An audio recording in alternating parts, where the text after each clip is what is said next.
एक इश्क का सताया आशिक जब राजा विक्रमादित्य के पास आता है और कहता है, मैं जीऊं तो तब जीऊं जब मुझे राजकुमारी वैजयंती मिले, वरना क्या फायदा ऐसी जिंदगी का जिसमें वो न हो। तब राजा विक्रमादित्य उसे बहुत समझाते हैं, पर वो तो अपनी जिद में टस से मस न हुआ। तब राजा विक्रमादित्य बोले, ठीक है, अगर तुम्हारी यही जिद है तो यही सही। वे उसे स्नान आदि करने को बोलते हैं। जब शाम हुई तो राजा विक्रमादित्य ने रंगशाला में एक उत्सव करवाया, जिसमें एक से बढ़कर एक सुंदर नर्तकी को बुलाया और उस नवयुवक से बोले, यहाँ एक से बढ़कर एक सुंदर नर्तकी है, तुम इनमें जिस भी नर्तकी के ऊपर हाथ रखोगे वही तुम्हारी हो जाएगी। बस राजकुमारी वैजयंती का ख्याल अपने दिल से निकाल दो।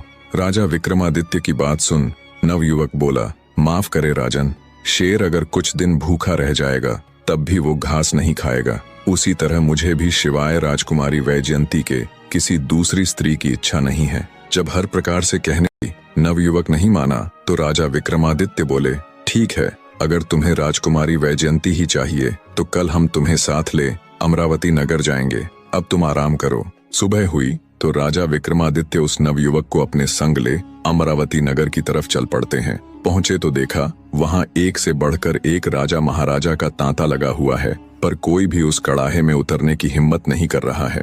तब राजा विक्रमादित्य आगे आए और राजकुमारी के पिता से बोले, मैं राजकुमारी वैजयंती के स्वयंवर की शर्त अनुसार इस खोलते तेल के कड़ाहे में स्नान करने के लिए तैयार हूँ, पर मेरी भी एक शर्त है। अगर मैंने आपकी शर्त पूरी कर दी तो आपको अपनी लड़की का विवाह मेरे साथ आए इस नवयुवक से करना होगा। विक्रमादित्य की बात से राजा तुरंत सहमत हो गया। राजकुमारी वैजयंती भी बड़ी दिलचस्पी के साथ ये सारा माजरा देख रही थी। दरअसल वो बेचारी भी अपने क्रूर पिता की इस नामुमकिन सी स्वयंवर शर्त से बहुत परेशान थी। उसे तो लग रहा था कि वो आजीवन कुंवारी ही रह जाए। मौजूद सभी राजा महाराजा दम साधे इस मंजर को देखने के लिए उतावले हो रहे थे।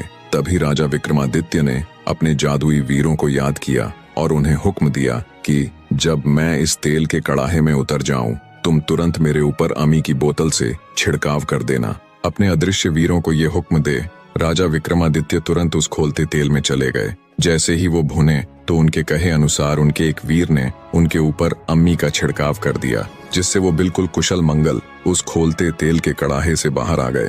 विक्रमादित्य को बिल्कुल ठीक ठाक देख वहां मौजूद सभी राजा महाराजा हैरान थे। पूरे राज दरबार में तालियों की गड़गड़ाहट थी। एक तरफ जहां राजकुमारी का पिता भौचक्का सा खड़ा ये सब देख रहा था कि ये आखिर हुआ तो हुआ कैसे, वहीं दूसरी तरफ खड़ी राजकुमारी वैजयंती की खुशी का कोई ठिकाना नहीं था।